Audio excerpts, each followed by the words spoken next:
What are these tiny little... So he's not supposed to be in there. Oh, okay, he jumped in for this tank, basically. You've got the red there. Yeah. This is, I mean, people might notice why my big 150 tank in the kitchen, it's going to hold a large group of these guys. Look at them. Look at the colour on there.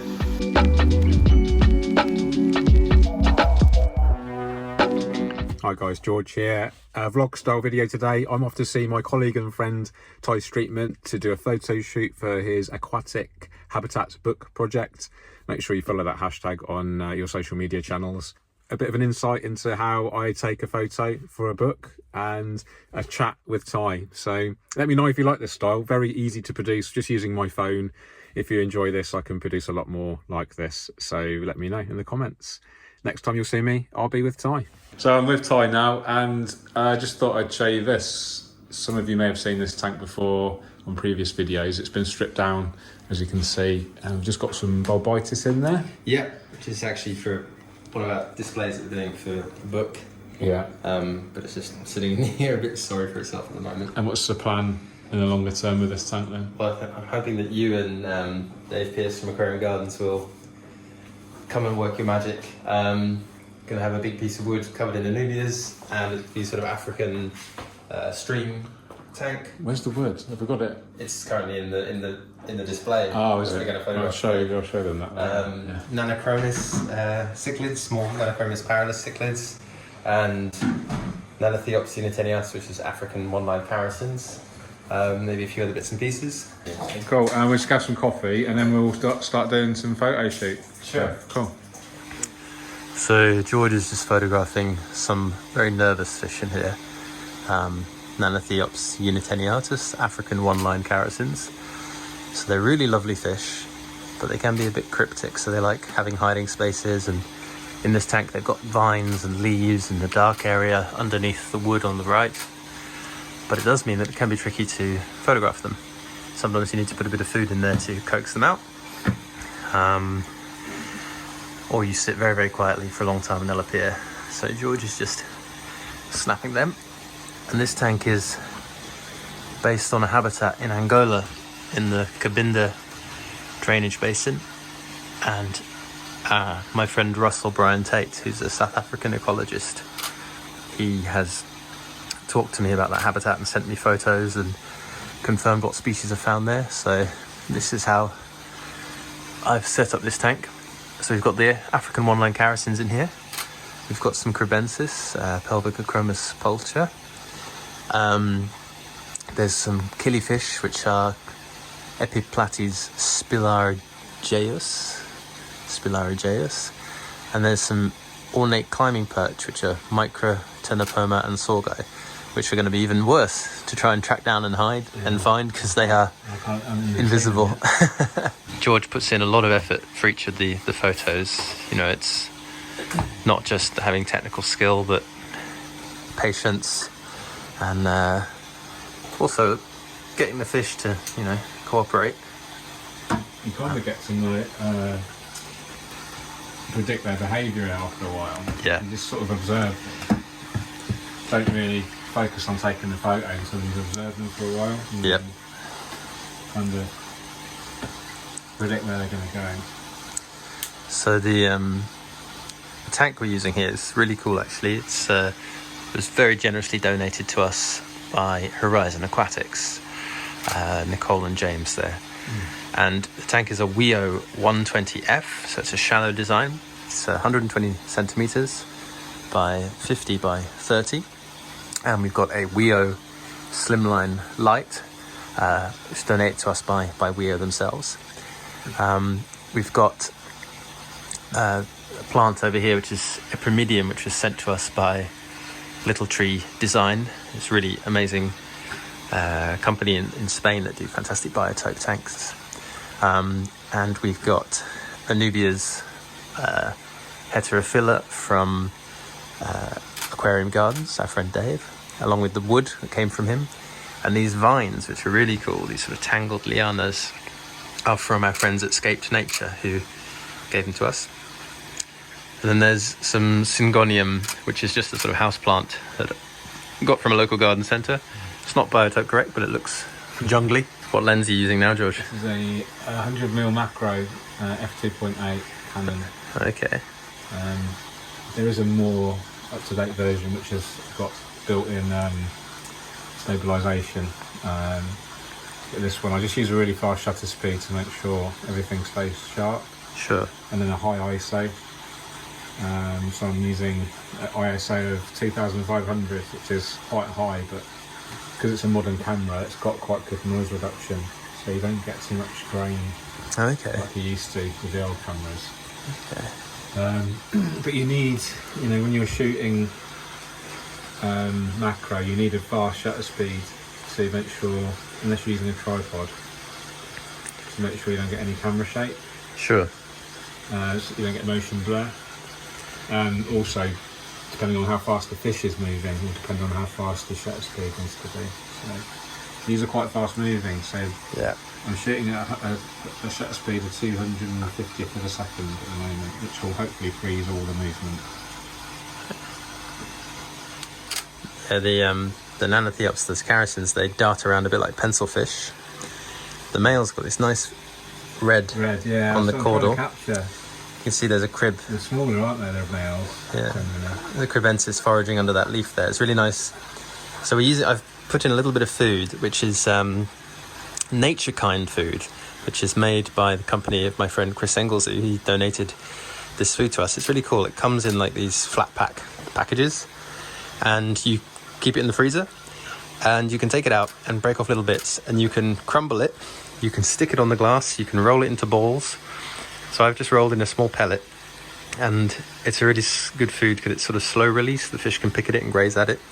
You can plaster it onto surfaces for armoured catfish like Loricaris to graze on. You can crumble it up so that small fish can eat it. Oh, natural food, no fillers. Yeah, he's basically handmade, homemade food, very nutritious stuff.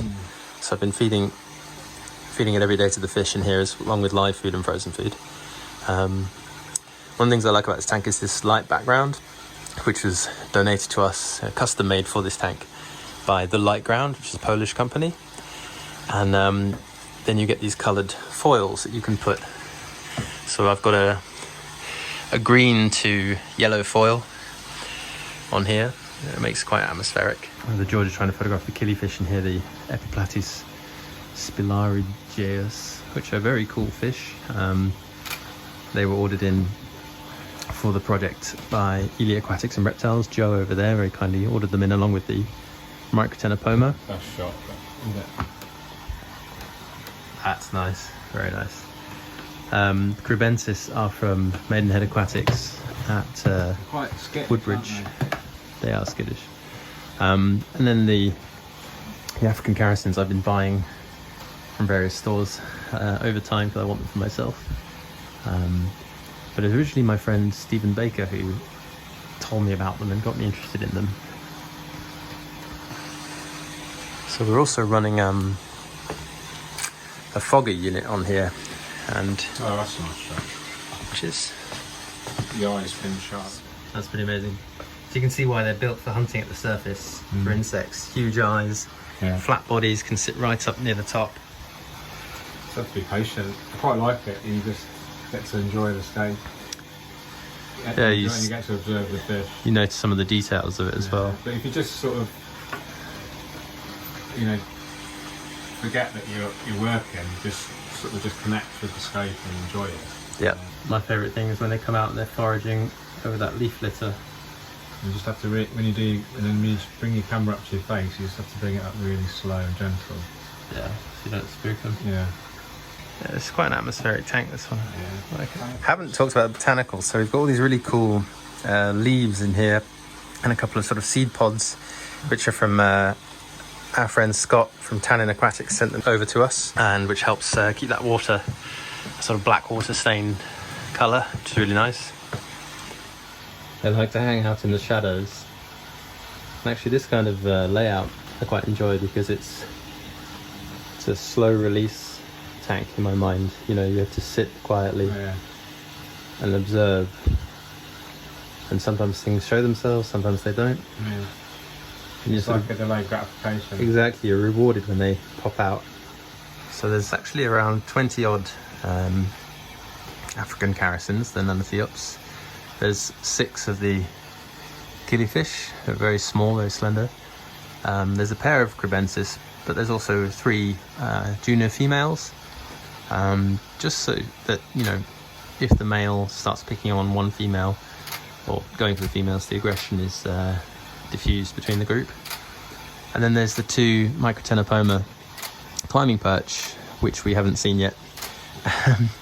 They were out eating mosquito larvae yesterday morning, but today they don't want to emerge. That's really nice. Oh, and you've got the red there. Yeah. This is, I mean, people might notice why my big 150 tank in the kitchen is going to hold a large group of these guys. Look at them. Look at the colour on there. It helps that I've got a professional photographer doing the pictures. But it's nice, isn't it? very nice. Very nice.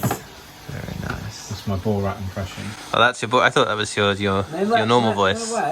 This is my wife. This is my other wife. So this is show people. This is a classic sort of macro shot that you'd get of a fish. Yeah. And then if I show people like an ultra wide, so at a complete other end of the spectrum. Right. So what are you doing now, George? So I'm going to get an ultra wide angle shot. These are great for you get more of a landscape kind of style photo with it. So you got distinct foreground, midground, background.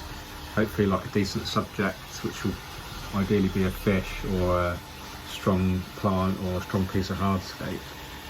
So I'm composing the shot now. I've got an open sun foreground.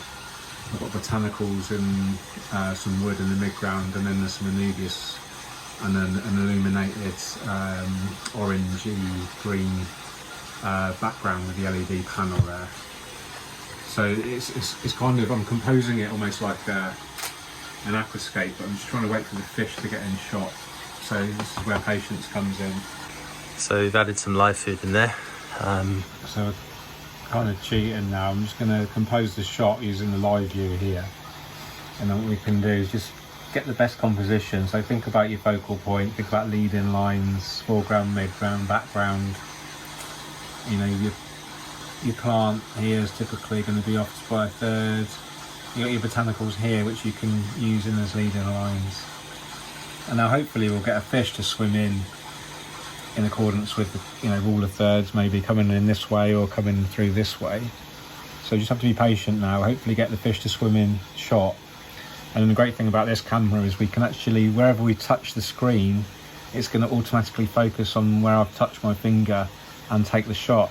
So I'll just basically, hopefully, the fish will get in the shot, I'll touch the fish, it will focus on the fish and take the photo. That's the plan. That's the plan, but we have to just be well, I put some live mosquito larvae. There's some fish coming over to the left now, so... Oh, yeah, they're feeding over on the left. Yeah, so I have to touch. So actually that's quite a nice composition there.